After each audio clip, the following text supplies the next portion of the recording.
Ele é um homem que tem um almoço com os missionários que estão chegando lá na igreja. Pastor Krieger, Dona Wanda, Pastor Joed e Irmã Ida, que são conhecidos nossos, não é? E outros missionários que trabalham conosco, tanto em Minas Gerais, Mato Grosso e aqui na cidade do Rio de Janeiro. Mas é um prazer estarmos aqui neste momento. Vamos ganhar tempo, porque realmente o assunto é tão fascinante. Se pudéssemos ficar aqui a noite toda, o dia inteiro, à noite também ficaríamos, né? Mas o nosso capítulo é sobre o senhorio de Cristo, obedecendo ao senhorio de Cristo. Os ingleses têm duas palavras para senhor. Uma palavra é que eles falam ser, S-I-R. Quando, por exemplo, no meio militar, então, como no Brasil, alguém é subalterno ao outro, tem que falar senhor, então ele vira ser. Aí ele tem a expressão yes ser, sim senhor, sim senhor. E quando é um professor ainda daquele antigo, ele fala yes ser, sim senhor, sim senhor.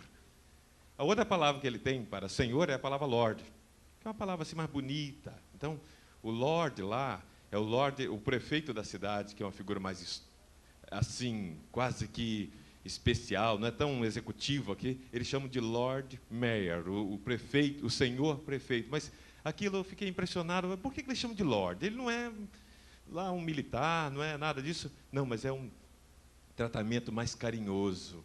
Aí descobri também que eles pegam aqueles homens que marcaram a história, que são muito importantes para o país, e chamam de Lord, não é? O Lord. Então, quando dá o nome de Lord, lá é alguém assim que, digamos, um ilustre personagem aqui do nosso país, que tenha feito bem à comunidade e que tenha descoberto alguma coisa importante e que tenha um nome lá junto ao governo. Não é político, não é político, é alguém que faz bem para a sociedade, alguém.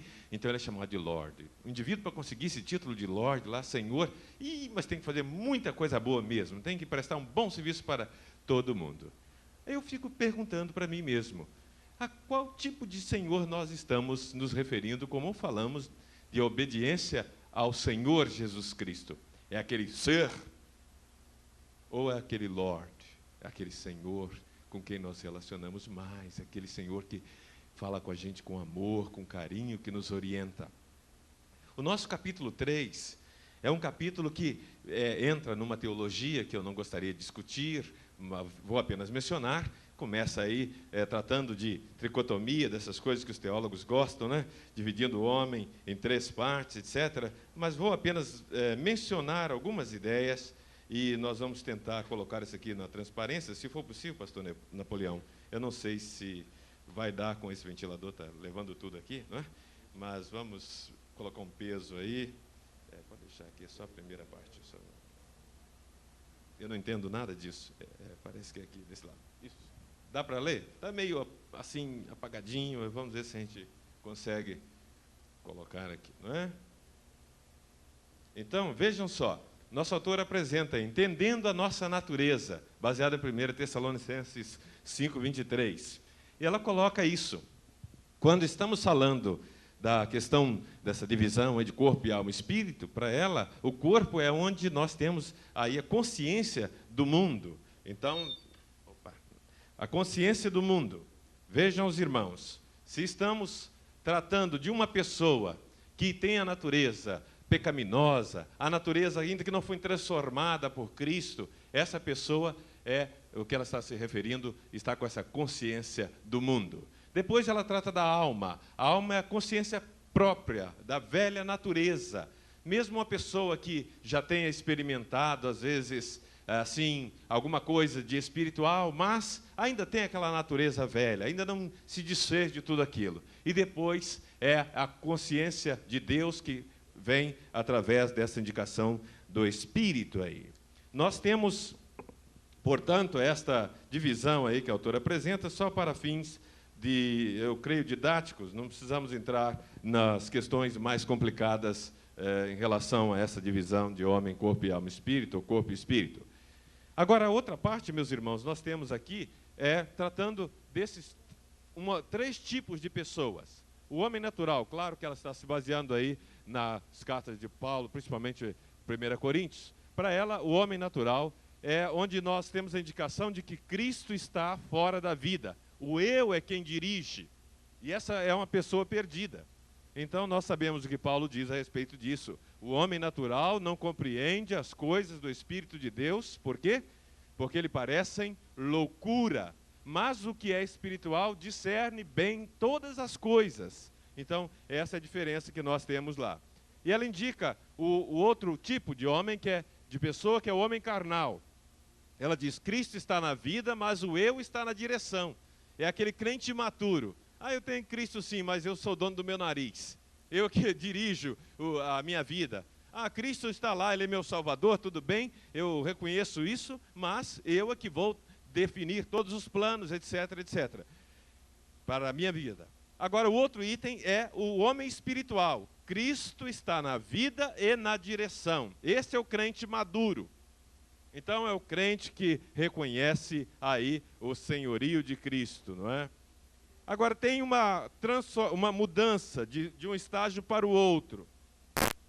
Obrigado, irmão André, eu agradeço. O pastor vai me ajudar aqui. Pode até chegar mais para baixo. Assim, deixa eu passar. Essa mudança de um estágio para o outro, que ela indica isso, que quando nós estamos saindo do estágio natural para o carnal, diante do Espírito Santo, e temos que fazer com que Ele se torne o Senhor de toda situação que o homem carnal está controlando ou deseja controlar. Então vejam aí os passos. Ela está indicando essa possibilidade. Nós saímos do natural para o carnal e depois para o espiritual. Eu confesso que, pessoalmente, eu tenho assim um pouco de dificuldade para, isso que eu queria dizer, para seccionar tanto assim, não é? Mas eu entendi o que ela está colocando aí. É a espécie de, você precisa ir amadurecendo devagar, ou seja, não dar aquele salto, não é? De uma vez. Porque às vezes tem crente, por exemplo, nós temos isso nas igrejas, é muito comum, alguém chega hoje e se converteu agora e já quer assumir cargos na igreja, fazer isso, fazer aquilo, ser o melhor, etc e tal, e daí a pouco ele se decepciona com alguma coisa e não é? Sai, desanima. Eu, abrindo um parênteses aqui, irmãos, eu tenho um problema muito sério, uma dificuldade muito grande. É quando se converte um artista, com todo respeito aos artistas. Aí eu pego como pastor, o artista, ele fazia isso, cantava bem, ou tinha uma influência muito grande na TV, nisso, naquilo. Aí, só porque ele é artista, eu, no próximo domingo, depois da sua conversão, eu chamo aquela pessoa para ir lá para frente e dou a oportunidade para dar testemunho, para orar, para fazer isso, para fazer aquilo. E eu tenho consciência que aquela pessoa ainda não teve tempo de amadurecer-se na vida espiritual. Não teve tempo. E a gente faz então o seguinte, pega aquele irmão que está na igreja, 30, 40 anos, 50 anos, e não dá nem uma chance para ele falar nada, nem um testemunhozinho, né? E ele fica olhando, pois é, aquele cantor, ele era do mundo, pecador, adúltero, esquisito, totalmente errado, chegou aqui hoje na igreja e tomou minha frente. Mas eu estou dizendo isso pelo seguinte, eu acho que esses passos, eles precisam ser vividos, vivenciados.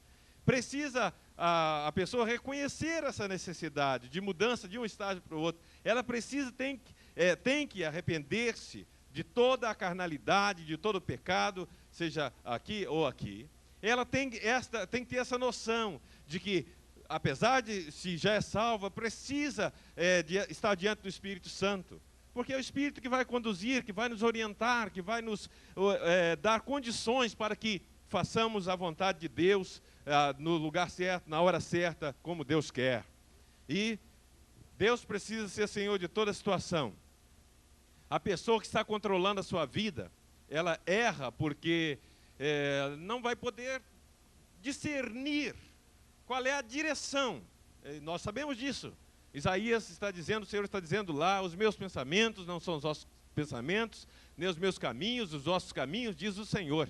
Então a gente se engana, a gente pensa assim, eu posso determinar qual é a minha direção para a minha vida neste ano. Não, eu tenho que depender de Deus, tenho que depender do Senhor a cada instante. A outra parte, meus irmãos, nós vamos verificar, obrigado, pastor, a segunda transparência. Estou resumindo, colocando aqui os itens do livro para facilitar o nosso entendimento.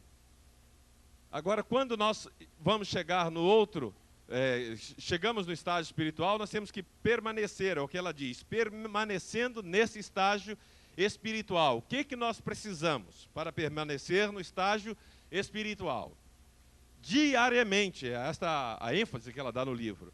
Colocar Cristo como Senhor de toda a situação, gastar tempo estudando a Bíblia, orando, já vimos isso aí, confessar os pecados, envolvermos-nos com uma igreja local para confraternização e serviço, e é o apelo que ela faz, dê o salto da fé e começa essa caminhada com o Senhor. Interessante, nós já falamos, então, sobre essa ideia de colocar Cristo como Senhor de toda a situação, e isso precisa estar presente em nós a cada instante. Agora eu quero falar mais diretamente sobre isso aqui, envolvimento com a igreja local. É engraçado que há pessoas que se convertem e não querem se filiar a uma igreja. Eu ontem mesmo estava, anteontem, aliás, perdão, no início da semana, eu estava visitando o lar do ancião, aqui na Cidade Batista. E lá eu encontrei uma senhora voluntária, trabalhando. E eu perguntei para a diretora assim, ela é de onde? Ah, ela é lá do Espírito Santo, veio para cá para ajudar aqui e tal, tal. E eu cheguei para aquela senhora, muito obrigado, minha irmã. Estou contente que a senhora está ajudando aqui o lar do ancião. Que bênção, ela cuidou do jardim. A senhora é de qual igreja? Ela disse, não, eu não frequento igreja nenhuma. Aí eu parei. Mas nenhuma congregação? Não. Eu não frequento igreja nenhuma. Eu só venho aqui, faço trabalho voluntário, vou para casa e lá eu oro, lá eu canto, eu tenho meu cantinho lá e faço tudo o que quero, mas eu não frequento a igreja. Aí eu falei para ela, olha, só não está muito certo não. Sabe, você ler a carta aos Hebreus, lá diz que nós não podemos abandonar a nossa congregação, como é costume de alguns.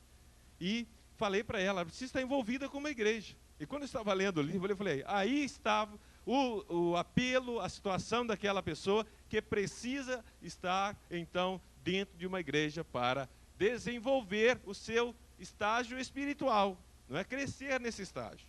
Nós temos algumas pessoas que são contra a igreja, nós sabemos disso, não querem mesmo, acham que não precisam, mas isso não é o que a Bíblia está sugerindo a gente, não é? De jeito nenhum.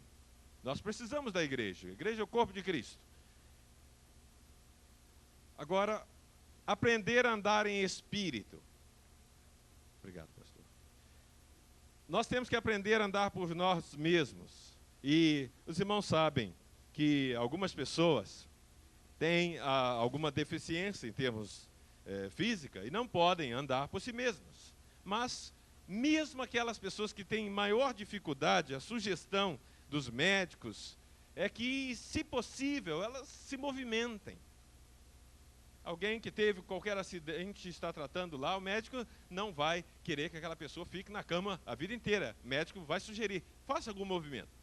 As irmãs que são mamães aqui, se lembram? Antigamente, quando ganhava o neném, ficava quanto tempo de resguardo? 40 dias. Eu sou daquela época, viu? Minha mãe ficou lá 40 dias lá de resguardo. Não podia nem sair do quarto. E tinha que escurecer o quarto, se não me engano, não é? Tinha que fazer alguma coisa, não podia ver a luz do sol. Mas, hoje em dia, quando uma senhora dá à luz a um filho no hospital, daí quantos dias que o médico manda andar? 24 horas. Por quê? Estando passando bem, mas qual é o benefício disso? Para ela não, vamos dizer assim, se atrofiar, não é? Para não perder o jeitão de andar. Interessante, eu visitando o hospital, primeira vez fiquei um pouco preocupado. Eu falei, mas como é que pode, não é? Ganhou o neném ontem, anteontem, já está aí movimentando.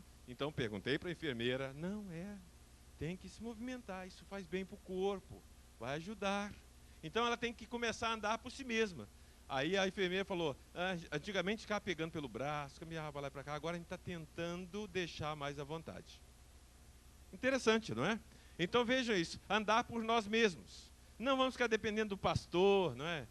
Não, eu só sou muito espiritual quando estou perto do pastor. Eu só sou muito espiritual quando estou lá perto do diácono. Ou senão quando estou lá perto daquela irmã que ora forte. Como alguém disse para mim um tempo, olha, aquela irmã ora forte, hein? Todo crente ora forte, não é? Todo crente. Não existe isso, irmãos. Não existe isso. Eu tenho dificuldades grandes quando alguém acha que só porque alguém tem lá um tipo de ministério, ele acha que é mais forte que os outros. Não, todos oram do mesmo jeito. Deus é misericordioso e ouve as nossas orações. de nós se não fosse a misericórdia dele, não é? Ai de nós. Então nós podemos chegar a Deus, não precisamos de sacerdotes, sumos sacerdotes, nem ninguém, nem bispo, nem arcebispo, nem ninguém. Por nós mesmos nós chegamos ao Senhor, como a palavra está nos mostrando. Agora, a segunda coisa, andar em espírito, é um passo de cada vez. Isso que nós já ouvimos aqui. Não vai ler a Bíblia toda num dia, que isso não vai resolver o seu problema. Nem fazer todas as orações num dia. Não, é um passo de cada vez, passo a passo. Antes crescei na graça e no conhecimento de nosso Senhor e Salvador Jesus Cristo. Né? Então vai crescendo, devagar. Chegou uma jovem da nossa igreja, outro dia, falou para mim, pastor, eu quero ir para o Iber. Eu olhei tão criança ainda, tão novinha, falei, minha filha, faz o seguinte, vai estudar um pouco mais. Não, pastor, porque eu acho que é bom ir para o Iber, que eu vou fazer o curso lá. Eu falei, quantos anos você tem? 18 anos agora, terminando o 2º grau. Eu falei, vai fazer uma faculdade. Ah, pastor, mas que isso, eu sou chamado para o ministério. Eu falei, por isso mesmo, vai para lá estudar. Depois que você tiver a cabeça mais madura um pouquinho, aí você vai para o Iber. Então ela foi e fez vestibular, passou direitinho e tal, fazendo faculdade, toda feliz. Aí eu chego e pergunto assim, e a chamada para o ministério? Não, pastor, estou firme. Então tá, na hora certa nós vamos lhe mandar para o Iber. Mas por que isso? Porque ela está querendo dar um salto muito grande, não tem experiência de nada. E os irmãos me permitam falar um pouquinho mais nesse aspecto. Estou pegando todos os candidatos a ministério e colocando do meu lado. Chegou alguém e falou, sou candidato ao ministério, quero ir para o seminário. Eu falei, você vai trabalhar comigo pelo menos 1 ano. Depois você trabalhar com seu pastor 1 ano, visitar e tudo, aí eu vou ver se posso assinar embaixo para lhe recomendar para a igreja ainda pensar no seu caso para fazer, mandar você para o seminário. Aí está diminuindo o número de candidatos, pastor. Mas o que é isso? Não dá para a gente pular.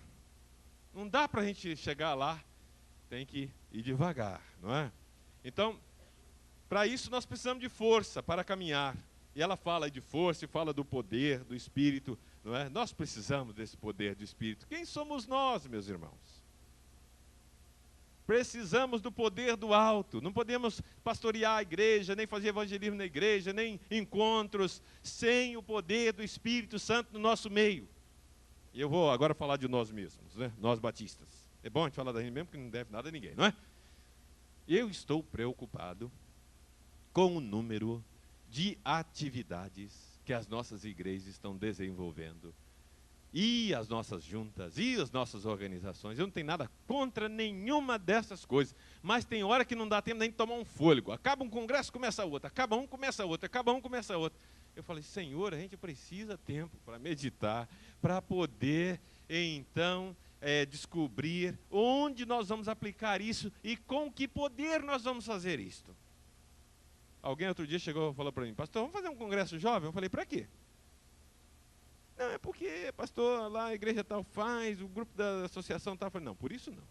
Agora, se você está preocupado com o crescimento espiritual, quer buscar o poder de Deus, quer isso tudo, tudo bem. Vamos por aí. Não vamos fazer só por fazer, é isso que eu quero dizer. Precisamos do poder. Agora, o outro item, 4. Andar é um comportamento aprendido. Ninguém nasce andando, é claro. Ninguém nasce andando. Ninguém nasce pastor. Ninguém nasce evangelista, né? Não existe isso. Tem que se converter, passar por todo o processo, chegar lá e aprender a andar em espírito, aprender a andar com Cristo. E aí ela coloca, se não tivermos um lugar para ir, não vamos querer andar. Se não temos objetivo, qual seria a razão? Agora, se caímos, fazemos os ajustes necessários para continuar. É aquele crente, tive um probleminha, aí chega o outro e fala assim, olha, crente perde a salvação. Você agora não é crente mais não. Irmãos, tem batista crendo nisso por aí, infelizmente. Isso não existe não. Convertido é convertido mesmo. Aquele que vier a mim, de maneira nenhuma, lançarei fora. Tem gente aí acusando o outro lá. Você não está salvo não, tem que se batizar de novo, tem que se converter de novo. Que história é essa? Não é? Então nós temos que ver o seguinte, se alguém cair, se alguém tiver um problema, tem que fazer os ajustes. O que diz a Bíblia? Se pecamos, Ele é fiel e justo para nos perdoar os pecados, não é? Nos purificar de toda a injustiça. A última parte, os irmãos, desculpe a minha pressa, mas eu não tenho outro jeito hoje, porque daqui a pouco eu tenho que estar lá no encontro missionário. Nós precisamos da ajuda da Bíblia, da Palavra de Deus, ajuda das Escrituras, não é que ela coloca. Subir um pouco mais. Aí, obrigado. Então, isto, meus irmãos, o andar aí no estágio espiritual, na vida de fé, e isso tudo precisa de fé mesmo, é ato de fé. Ninguém vai caminhar espiritualmente sem fé, de jeito nenhum. E os textos estão aí, os irmãos vão observar depois. E ela diz que esta é uma caminhada de justiça. Caminhar espiritualmente é uma caminhada de justiça. E do crente, da pessoa que caminha assim, nós aguardamos, esperamos que ali nós tenhamos boas obras. Efésios 2:10, como nós conhecemos. Se alguém é espiritual, vai produzir boas obras, claro. Agora, é caminhada na luz e não nas trevas. Efésios 5:8. É uma caminhada de amor. Efésios 5:2. É uma caminhada cuidadosa. O crente precisa estar vigiando, não é? Em todos os momentos, com todo cuidado. É andar como Jesus andou. É andar de acordo com os mandamentos do Senhor. E é uma caminhada alegre. Nós vamos ler este texto de Efésios 5:18-20. Efésios 5:18-20. Vamos ler esse texto.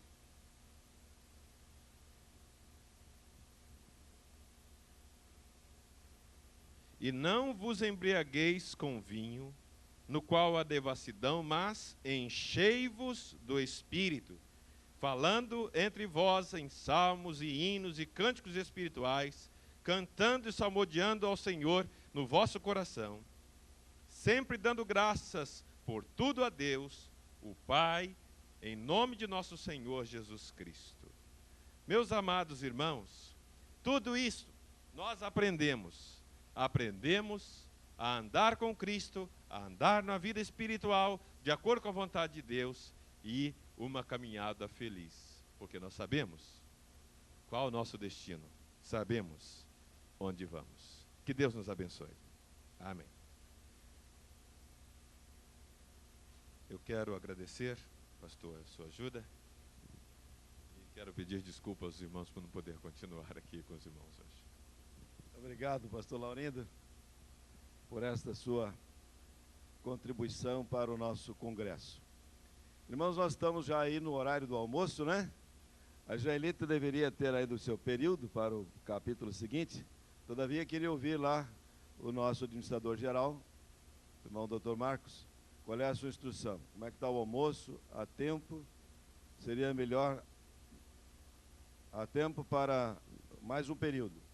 Ok, Jaelita, então, você pode assumir esse momento. Vamos ficar em pé, irmãos, e vamos chamar o Beto aqui para nos conduzir num cântico ou dois para alentar a nossa alma de gozo, de alegria, preparando-nos para esse próximo passo dos nossos estudos. Eu gostaria que durante este dia você não se isolasse. Não fica apenas perto dos seus amigos que você já conhece e se relaciona com eles. Procura conhecer outros irmãos de outras igrejas, de outras comunidades, desenvolver novos laços em Cristo Jesus. Isso vai fazer muito bem. Se quiser, anota nome, endereço, para depois se comunicar e cultivar um relacionamento que vai abençoar a sua vida.